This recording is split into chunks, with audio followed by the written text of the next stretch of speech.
नमस्कार दोस्तों, आज हम लोग चंबल नदी घाटी परियोजना, नर्मदा नदी घाटी परियोजना और हीराकुंड नदी घाटी परियोजना के बारे में विस्तार पूर्वक पढ़ेंगे। पिछला 2 वीडियो हम लोगों ने देखा। यदि आप दोनों वीडियो नहीं देखे हैं तो मैं आपसे रिक्वेस्ट करना चाहूँगा कि आप दोनों वीडियो देख लें, तभी आप एक कंप्लीट बहुउद्देशीय परियोजना को समझ पाएंगे। चलिए स्टार्ट करते हैं। चंबल घाटी परियोजना। सबसे पहले मैं आपको बता दूं कि जो मानचित्र बनाए हैं और उस मानचित्र पर आपको नदी को भी दर्शाया है। सबसे पहले आप ये समझ जाइए। ये तो पिछला क्लास में आप लोगों ने समझा कि जो है गंगा नदी तंत्र है। ये है गंगा नदी की सहायक नदी यमुना नदी, और यमुना नदी की सहायक नदी एक नदी है चंबल नदी। चंबल नदी निकलती कहाँ से है? तो चंबल नदी, जैसा कि आप मानचित्र में देख रहे हैं, ये मानचित्र जो है ये मानचित्र है मध्य प्रदेश में। तो मध्य प्रदेश के मालवा के पठार से, मध्य प्रदेश के मालवा के पठार से एक नदी निकलती है। उस नदी का नाम है चंबल नदी। चंबल नदी 3 राज्यों को छूती है। एक हो गया मध्य प्रदेश, राजस्थान और उत्तर प्रदेश। उत्तर प्रदेश के इटावा नामक स्थान पर यह चंबल नदी यमुना नदी से मिल जाती है। यूँ कह सकते हैं कि चंबल नदी जो है वह यमुना नदी के सहायक नदी है। अब इस पे बांध बनाया गया है। चंबल नदी पे बांध बनाया गया है। तो कौन कौन सा बांध बनाया गया है हम देखते हैं। तो सबसे पहले जो बांध बनाया गया है, पहला जो बांध बनाया गया है, उस बांध का नाम है गांधी सागर बांध। अगला इसका बांध का उपयोग किया गया है, बांध बनाया गया है, उस बांध का नाम है राणा प्रताप सागर। और तीसरा बांध जो बनाया गया है उसका नाम है जवाहर सागर। जैसा कि आप सागर सागर देख रहे हैं, ये कोई सागर नहीं है। इसके पीछे जो जलाशय बन रहा है उसका नाम भी वही है जो आपको बांध के नाम है। इसलिए ऐसा प्रतीत होता है कि सागर सागर कहा गया है, लेकिन ये बांध है। तो गांधी सागर बांध जो है, गांधी सागर बांध आप देख रहे हैं, मानचित्र में देखने को समझने की कोशिश करेंगे। गांधी सागर बांध का निर्माण यहाँ किया गया है, यानी गांधी सागर मध्य प्रदेश में है। इसके बाद राणा सागर बांध और जवाहर सागर बांध, राणा सागर बांध और जवाहर सागर बांध दोनों राजस्थान में है। इसलिए आप कंफ्यूज नहीं होंगे। प्रायः एग्जाम में जो कंफ्यूजन वाला क्वेश्चन होता है उसको ज़्यादा पूछ दिया जाता है। इसलिए आप मानचित्र के माध्यम से पढ़ेंगे तो आपको कंफ्यूजन नहीं होगी। इसके बाद अब हम लोग आते हैं नर्मदा नदी। नर्मदा नदी घाटी परियोजना यह बहुत बड़ी परियोजना है और अभी भी यह विवादों से घिरा हुआ है परियोजना। तो इसको हम लोग पढ़ते हैं। तो यह जो रेंज देख रहे हैं आप, यह जो मानचित्र बनाया गया है, यह जो है मध्य प्रदेश में ऊपर में है विंध्याचल पर्वत श्रृंखला और नीचे में है आपका सतपुड़ा पर्वत श्रृंखला। तो विंध्याचल पर्वत श्रृंखला और सतपुड़ा पर्वत श्रृंखला के बीच में नर्मदा नदी बही हुई है। तो विंध्याचल पर्वत श्रृंखला के 3 पर्वत चोटी है।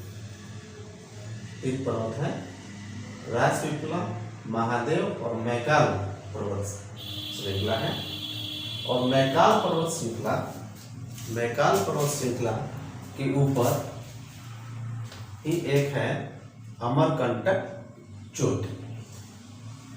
अमरकंटक से 2 नदियां निकलती हैं। एक निकलकर इधर आपका सोन चली जाती है, सोन नदी है, और एक है नर्मदा नदी। तो नर्मदा नदी जो जिस राज्य को छू रही है, सबसे पहले आप देखेंगे नर्मदा नदी तो मध्य प्रदेश को टच कर रही है नर्मदा नदी। इसके बाद आपको यहाँ देखिए महाराष्ट्र के कुछ भागों को छूती है, इसके बाद गुजरात को, पर अंत में यह अरब सागर में गिर जाती है। नर्मदा नदी अरब सागर में गिरने वाली नदियों में से सबसे बड़ी नदी है। अब देखते हैं कि इस पे बांध कौन कौन सा बनाया गया है। तो नर्मदा नदी पर जो बांध बनाया गया है, आप जैसा कि अपमान लिखा हुआ है आप देख सकते हैं, नर्मदा नदी पर जो बांध बनाया गया है वो नर्मदा नदी पर बांध बनाया गया नर्मदा सागर परियोजना। एक परियोजना बनाया गया है, एक बांध बनाया गया है, बहुउद्देशीय बांध बनाया गया है, उसका नाम है नर्मदा सागर परियोजना। इसके बाद है ओमकारेश्वर परियोजना, इसके बाद है महामहेश्वर परियोजना, यानी नर्मदा सागर परियोजना, ओमकारेश्वर परियोजना और महेश्वर परियोजना। और अंत में एक बड़ा बांध बनाया गया है। इसमें कई बड़े बांध बनाए गए। नर्मदा नदी को पानी के उपयोग के लिए, जल के उपयोग के लिए क्या होता था कि बारिश के दिनों में पानी जितने भी आते थे, क्योंकि अभ्रंश घाटी से होते हुए बह रही है, बारिश के दिनों में जितने भी पानी आती है सबके सब अरब सागर में चली जाती है। इस क्षेत्र में सूखा ही रह जाता है। इसका जल के उपयोग करने के लिए नर्मदा घाटी परियोजना का निर्माण किया गया। और सबसे जो विवादित परियोजना है सरदार सरोवर परियोजना, जो आपको गुजरात में है। तीन आपको ये जो परियोजनाएं बताया, नर्मदा सागर परियोजना, ओंकारेश्वर परियोजना और महेश्वर परियोजना, ये सब के सब मध्य प्रदेश में है। लेकिन सरदार सरोवर परियोजना जो है वो गुजरात में है और यह सबसे बड़ा विवादित परियोजना है। अभी भी इसके ऊपर विवाद चल रहा है। आप लोग प्रायः या नर्मदा जल विवाद जो है आप सुने होंगे। यह बहुत बड़ा टॉपिक है नर्मदा जल विवाद। इस पे एक सेपरेट वीडियो बनाया जा सकता है। तो आप ये समझिए कि विवाद क्यों है। एक संक्षिप्त में आप समझ लीजिए कि आखिर सरदार सरोवर परियोजना, सरदार सरोवर बांध जो है वो विवाद में क्यों है। तो विवाद में इसलिए है क्योंकि यह मध्य प्रदेश और महाराष्ट्र के अधिकतर जो क्षेत्र जो हैं इसके रेंज में आएंगे और डूब जाएंगे। डूबने से होगा का कि जितने भी पारिस्थितिकी तंत्र हैं वो सभी के सभी ध्वस्त हो जाएंगे। जितने भी जंगल है, क्योंकि पूरा जो क्षेत्र है जंगल ही है, वो जंगल डूब जाएंगे। और यहाँ पर बहुत सारे आदिवासी निवास करते हैं, जनजाति निवास करते हैं। वो जनजाति विस्थापित हो गए हैं। तो मेन जो विवाद का कारण है जनजातियों का विस्थापन है। और अभी भी बहुत सारे विस्थापित जनजाति हैं, उनको पुनर्वास का लाभ नहीं मिल रहा है। इसलिए मेघा पाटकर, आप मेघा पाटकर के नाम सुने होंगे। मेघा पाटकर जो है ये नर्मदा बचाओ आंदोलन के बहुत बड़े नेता हुआ करते थे, अभी भी आप सुनते होंगे। तो नर्मदा की जो बड़ी परियोजना है सरदार सरोवर परियोजना है और यह विवादित है। ये सरदार सरोवर परियोजना ये गुजरात में है और यह जो परियोजना है 4 राज्यों की परियोजना है। नर्मदा जो परियोजना है, नर्मदा घाटी परियोजना, जैसे कि आप देख रहे हैं कि मध्य प्रदेश, यहाँ महाराष्ट्र देख लेंगे, गुजरात देख लेंगे और राजस्थान देख लेंगे। इससे मध्य प्रदेश को पानी मिलेगा, महाराष्ट्र को पानी मिलेगा। गुजरात के जो पश्चिमी क्षेत्र है इसका मेन उद्देश्य, गुजरात के पश्चिमी क्षेत्र जो है सूखा होता है, यह प्रायः सूखा क्षेत्र है, इसको पानी आसानी से मिल जाएगा सरदार सरोवर परियोजना से। और राजस्थान का ये क्षेत्र जो है इसको भी आसानी से मिल जाएगा, लेकिन अभी भी यह विवादित है। आगे हम लोग पढ़ते हैं टिहरी बांध परियोजना के बारे में पढ़ेंगे। तो टिहरी बांध परियोजना आप यहाँ देखेंगे ध्यान से, ये जो गंगा नदी तंत्र है, गंगा नदी के सहायक नदी हैं भागीरथी और भिलांगना। भागीरथी और भिलांगना 2 नदियां हैं जो उत्तराखंड राज्य में मिलती हैं। उत्तराखंड में इसका संगम है। भागीरथी और भिलांगना के संगम पर एक बांध बनाया गया है, उस बांध के नाम है टिहरी बांध। भागीरथी और भिलंगना के संगम पर एक बांध बनाया गया है। उस बांध का नाम है टिहरी बांध। और टिहरी बांध जो है वो टिहरी नामक जिला पे बनाया गया है। प्रायः यह होता क्या है कि जो भी परियोजनाएं बनती है, जो भी बांध बनता है, उस जगह के नाम पर ही रख दिया जाता है। इसलिए टिहरी जो बांध बनाया गया है और टिहरी जिला के नाम पर बनाया गया है।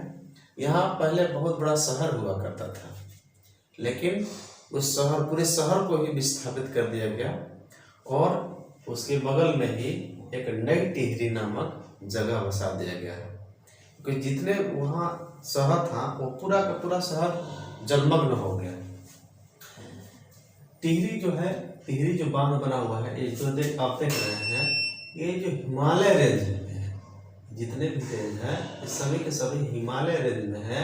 यह हिमालय के केंद्रीय भाग में आता है। टिहरी बांध जो है हिमालय के केंद्रीय भाग में आता है, इसीलिए इसमें जल विवाद भी है। जल विवाद क्या है कि जितना जल टिहरी नदी में के पीछे जमा होना चाहिए, टिहरी बांध के पीछे जितना जल जमा होना चाहिए, उसको उतना नहीं रोका जाता है। यदि रोक दिया जाए तो क्या होगा? रोक दिया जाएगा तो जो हिमालय जो क्षेत्र देख रहे हैं, हिमालय के बहुत बड़ा जो क्षेत्र है वो जलमग्न हो जाएगा। जलमग्न होने से वहाँ के सभी जीव जंतु का अस्तित्व संकट में पड़ जाएगा और बहुत सारे जो जंगल हैं, बहुत सारे जो फॉरेस्ट हैं, वो जलमग्न हो जाएंगे। इसीलिए अभी भी जल विवाद है वहाँ पे। इसके बाद यह जो है भूकंप जोन 5 में आता है। टिहरी बांध जो है भूकंप के जोन 5 में आता है और यह सबसे भयानक जोन आता है। इसमें बहुत ज़्यादा रिक्टर पैमाने पर भूकंप आया करते हैं, इसीलिए इसको भूकंप जोन 5 में रखा जाता है। कभी कभी एग्जाम में पूछ दिया जाता है कि भूकंप जोन 5 में या टिहरी बांध जो है वो किस भूकंप जोन में आते हैं, तो यहाँ हम लिखे हुए हैं कि भूकंप जोन 5 में आता है। यह भारत का सबसे ऊंचा बांध है। टिहरी बांध भारत के सबसे ऊंचा बांध है। इसके पहले हम लोग देखे थे विश्व के सबसे ऊंचा गुरुत्वीय बांध देखे थे, भाखड़ा बांध देखे थे, जिसकी ऊंचाई 226 मीटर था। लेकिन इसकी जो ऊंचाई है, टिहरी बांध की जो ऊंचाई है 261 मीटर है। यानी भारत के पूछा जाएगा कि भारत के सबसे ऊंचा बांध कौन है, तो टिहरी बांध है, जिसकी ऊंचाई 261 मीटर है। अब हम लोग आते हैं, अब हम लोग अगले परियोजना के रूप में पढ़ेंगे हीराकुंड परियोजना। हीराकुंड परियोजना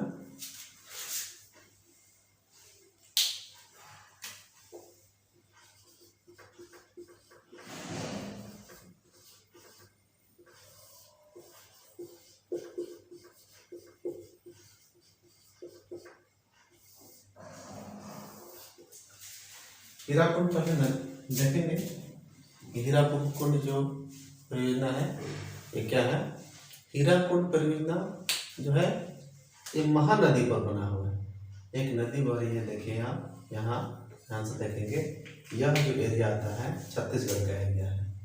यह जो एरिया है छत्तीसगढ़ का एरिया है। छत्तीसगढ़ में एक पठार है जिसको हम लोग बोलते हैं दंडकारण्य बस्तर का पठार। तो दंडकारण्य बस्तर के पठार से एक नदी निकली हुई है, उस नदी का नाम है महानदी। महानदी छत्तीसगढ़ होते हुए आपको उड़ीसा में प्रवेश करती है और कटक में जाकर गिर जाती है। कटक के नज़दीक जाके बंगाल की खाड़ी में गिर जाती है।